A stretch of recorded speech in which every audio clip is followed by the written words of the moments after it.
Washington's unfinished capital trembles under February snow. Representatives cast ballots in endless succession while militias gather outside like storm clouds. Inside these frozen halls, democracy faces its first mortal test. Can enemies surrender power peacefully? History holds its breath, waiting. You witness the moment everything changed. 1796.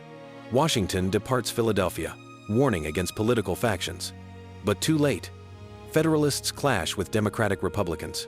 Two philosophies. One fragile nation. The battle for America's future has already begun in earnest. John Adams sits alone in his study, quill trembling. Brilliant yet stubborn, this patriot helped birth revolution, but now governs among enemies. His own vice president, Thomas Jefferson, plots against him daily. Every cabinet meeting brings fresh betrayal. Loneliness consumes power. Paris burns with revolution, while American diplomats seek peace.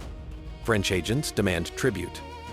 $250,000 for Talleyrand personally, $10 million for France. The Americans recoil. Honor possesses no price tag. War drums echo across the Atlantic Ocean. Picture the headlines exploding across America. French insult our honor. The XYZ affair ignites patriotic fury. Citizens demand war. Federalists capitalize brilliantly. Adams builds armies, expands navies. War fever infects the nation while Jefferson watches helplessly from Virginia's shadows. Franz Muller hides in Philadelphia's cellars. The Alien Acts grant Adams power to deport dangerous foreigners without trial. 14 years are required for citizenship now. Muller's German accent marks him as suspect. Midnight knocks terrorize immigrant communities. Freedom dies quietly. I watch from Monticello as liberty suffocates. The Sedition Act criminalizes criticism of government. Newspaper editors languish in federal prisons. Matthew Lyon serves 4 months for mocking Adams. They destroy the First Amendment while claiming patriotism. My revolution betrayed. Virginia and Kentucky secretly draft resolutions. States possess rights to nullify unconstitutional federal laws. Jefferson and Madison argue. The Union fractures, invisibly. Southern parlors whisper of secession. The nation balances precariously between ordered tyranny and chaotic liberty. Revolution approaches again. 1800 arrives like Judgment Day. Adams seeks re-election. Jefferson challenges with Aaron Burr as running mate. But watch carefully. Federalists nominate Adams with Charles Pinckney. Everything changes when parties create tickets. Democracy evolves before your eyes. Alexander Hamilton paces his New York study, consumed by hatred for Adams. Years of feuding have poisoned their relationship beyond repair. Hamilton secretly writes a pamphlet destroying his own party's candidate. The document leaks. Federalist unity collapses. Revenge tastes bitter. Newspapers become battlefields. I read Federalist lies, calling Jefferson an atheist revolutionary who'll unleash French terror. Republican papers brand Adams insane, corrupt, monarchist. Neither accusation holds truth. Yet both sides believe democracy dies if opponents triumph. Fear governs everything. Jefferson campaigns from Virginia, while Adams sulks in Massachusetts. Burr proves masterful in organizing New York coalitions, promising favors, delivering votes. Modern political machinery emerges from necessity. The old gentlemanly style dies. Professional politics replaces amateur idealism forever. November brings electoral chaos. No popular vote exists yet. State legislatures choose electors who vote for 2 candidates without distinguishing president from vice president. The system appears simple until it catastrophically breaks. Democracy's first constitutional crisis unfolds now. Sealed envelopes arrive in Washington from 16 states. Congress opens them ceremoniously. 73 votes for Jefferson, 73 for Burr. Adams receives 65, Pinckney 64. The tie shocks everyone. Both Democratic Republicans. Neither technically president. Constitutional nightmare begins. The Constitution offers one solution. The House of Representatives must choose. But which house? The outgoing Federalist-controlled chamber will decide my fate. Defeated enemies determine the next president. Irony cuts deeper than any blade. History mocks justice. Burr remains ominously silent. Jefferson expected graceful withdrawal, clearing the path to presidency. Instead, Burr entertains Federalist overtures. Perhaps they prefer him. Perhaps deals can be struck. Ambition awakens dangerous possibilities. Trust dies between former allies. Watch Federalist debate in secret chambers. Many despise Jefferson as a radical who'll destroy their carefully constructed federal system, but Burr offers alternatives. Unprincipled but malleable, he might preserve their influence. Choose the devil you can control. Hamilton writes frantically to Federalist congressmen. His words burn with conviction.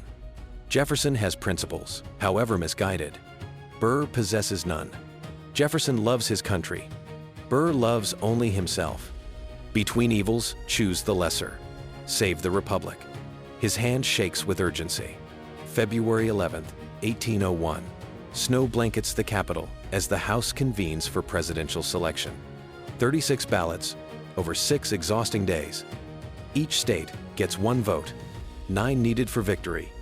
The counting begins ominously. 8 for Jefferson, 6 for Burr.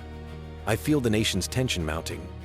Republican governors threaten force if Federalists steal this election. Virginia distributes arms to militias. Pennsylvania mobilizes troops. Whispers speak of civil war. The Union trembles on the precipice while politicians play games. Imagine the exhaustion. Representatives sleeping in the Capitol, unwilling to miss crucial votes. Servants bring food and blankets.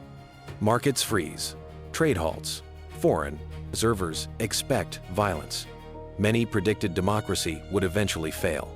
Perhaps America's time has finally arrived. James Bayard of Delaware holds the key. His state's sole representative controls 1 entire vote. Hamilton's letters reach him daily. Jefferson sends quiet assurances through intermediaries. Country or party, constitution or chaos. His conscience wrestles with loyalty. One man's choice determines everything. February 17th arrives like salvation. The 36th ballot. Bayard abstains. Maryland and Vermont Federalists join him in surrender. Blank ballots break the deadlock. Jefferson receives 10 states, Burr 4. Democracy survives its first constitutional crisis barely. My final presidential night is spent appointing Federalist judges. The Judiciary Act expanded federal courts dramatically. I fill them with loyal men. Let Jefferson inherit a hostile judiciary. My last defiant act. History will remember this legacy when all else fades. March 4th, 1801. You witness democracy's greatest moment. Adams refuses to attend Jefferson's inauguration, departing before dawn in a hired coach. No ceremony, no farewell. His presidency ends in bitter darkness, while his successor walks humbly to power. Jefferson walks to the Capitol. Walks. No grand carriage, no military escort. Simple Republican clothing. Citizens gather in amazement. The Senate chamber fills. Burr yields the chair. Jefferson stands. History pauses. Words will define this sacred moment. We are all Republicans. We are all Federalists. My words challenge the bitter divisions consuming our nation. Every difference of opinion need not become a difference of principle. I offer reconciliation instead of revenge. Unity through shared values. Let healing begin. Chief Justice John Marshall administers the oath, a Federalist appointed by Adams weeks earlier. Jefferson's distant cousin, his future constitutional adversary. Today they perform democracy's ritual. Power transfers peacefully. The machinery of government functions, despite human hatred. Across Europe, monarchs watch with amazement. A defeated incumbent surrenders power without violence. His rival takes office peacefully. No coup, no executions, no civil war. The American experiment succeeds. Democracy proves possible. Liberty's example spreads like wildfire. The crisis exposed dangerous flaws in the electoral system. The original design allowed electors 2 votes without distinguishing offices. Parties never existed when the founders created this mechanism. Now parties dominate everything. The system requires immediate, fundamental repair. Congress proposes the 12th Amendment in December 1803. Electors must cast separate votes for president and vice president. If no majority exists, the House chooses from 3 candidates, not 5. Clarity replaces confusion. Reform prevents future chaos. June 15, 1804. The 12th Amendment becomes constitutional law. Presidential and vice presidential candidates run as unified teams. Electors vote separately for each office. Future electoral crises become far less likely. Democracy evolves through painful experience. I govern more moderately than enemies feared. The national bank survives. Federal debts receive full payment. The military shrinks, but the Navy remains strong. Most Federalist office holders keep their positions. Reconciliation proves genuine, not mere rhetoric. The Alien and Sedition Acts expire quietly. Jefferson refuses renewal. Imprisoned editors walk free. Immigrants breathe easier. Citizenship returns to 5 years. The fever of 1798 finally breaks. Liberty and security find their proper balance. Burr serves as vice president but wields no real influence. Jefferson freezes him from meaningful decisions. Trust, once shattered, cannot be restored. Burr plots elsewhere, seeking opportunities beyond legitimate politics. His career approaches its disastrous end. The Federalist Party begins its inevitable decline. Without power, parties wither naturally. Internal divisions accelerate their collapse. Hamilton's death in 1804 removes their intellectual leader. By 1820, the party effectively ceases to exist. Yet Federalist principles outlive their party. Strong national government, broad constitutional interpretation, active federal judiciary, economic development. Jefferson adopts many policies he once opposed. Pragmatism trumps ideology. Governing teaches lessons opposition cannot. Winners inherit wisdom. The Louisiana Purchase in 1803 doubles our nation's territory. I exercise power the Constitution arguably forbids. Necessity justifies flexibility. The Republican president becomes more Federalist than Federalists themselves. Hamilton, watching from New York, must smile bitterly. The election establishes crucial precedents for American democracy. Peaceful transfer of power between opposing parties becomes normal expectation. Future defeated presidents will surrender office gracefully. Electoral disputes resolve through constitutional processes, not violence. The 12th Amendment prevents future electoral ties between running mates. But other problems persist in the system. Small states wield disproportionate influence. Popular vote losers can become president. Future generations will continue debating reform. Looking back, the crisis could have destroyed everything. Armed militias stood ready for combat.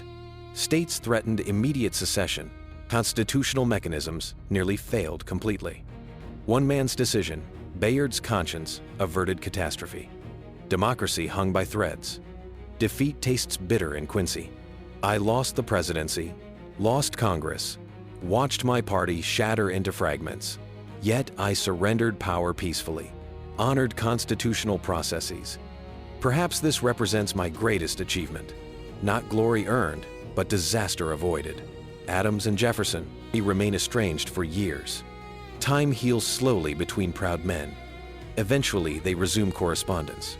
Old friendship revives gradually. Political enmity fades with age.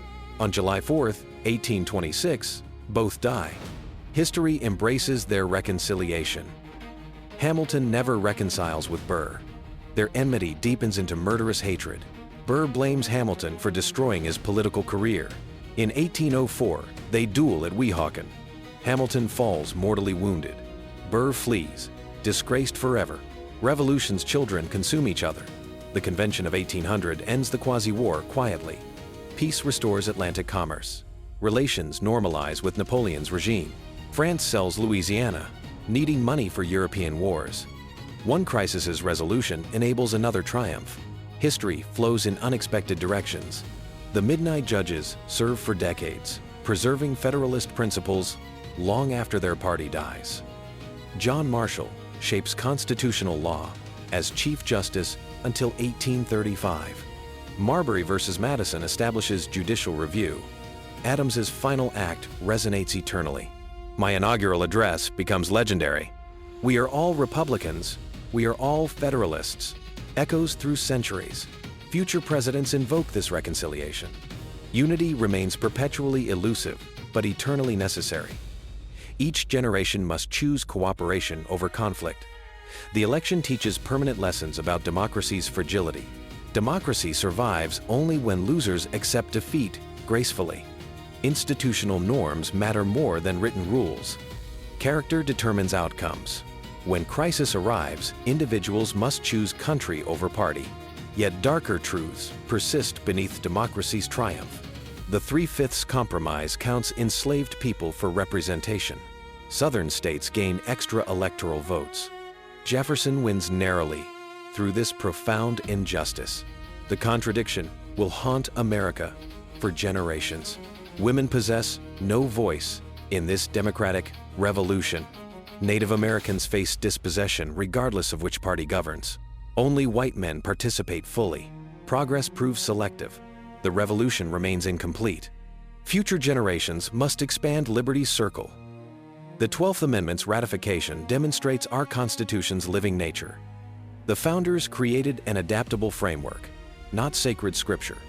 When systems fail, Americans can reform them peacefully. Democracy evolves through experience. Improvement becomes possible. Foreign observers study America's peaceful transition carefully. Monarchies note with growing alarm that democracy can actually function effectively. Revolutionary movements elsewhere gain inspiration. Liberty's example spreads across continents. The revolution transcends borders.